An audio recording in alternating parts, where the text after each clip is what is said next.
ነገር። ሌላኛው ደግሞ ያው የምናየው ምንድነው ኮቴሽን ነው። ኮቴሽን ምንድነው? አንዳንድ እቃዎች የተለያዩ ችግር ያለባቸው እቃዎች ካሉ እነሱ የምናስገባበት ቦታ ነው ማለት ነው። ለምሳሌ 100 እቃ ብንረከብ 3-4 እቃዎች ቢበላሹ እሱን ደግሞ እዚህ ላይ መመዝግበን መያዝ እንችላለን ማለት ነው።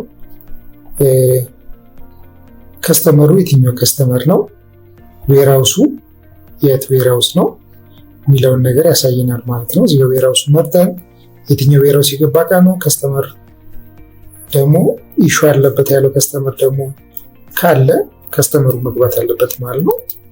በዚህ መልኩ ይመጣል ማለት ነው። ይሄኛው ስንት ኳንቲቲዎች፣ 2 ኳንቲቲዎች ኢሹ አለባቸው ነው ብሎ ያው እንዲያሳይ ማለት ነው።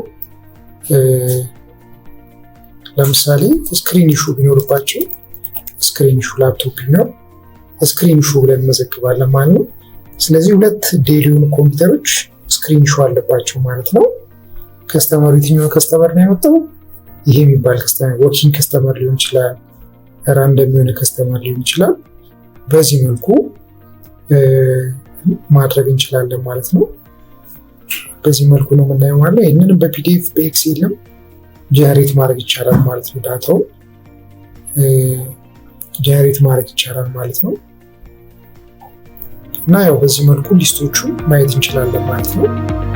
እያንዳንዱ ኤዲትን ማድረግ እንችላለን፣ ዳውንሎድን ማድረግ እንችላለን ያለውን ነገር ደግሞ የተጻፉ ነገሮች ዲቴል ኢንፎርሜሽኖችን ማግኘት እንችላለን ማለት ነው።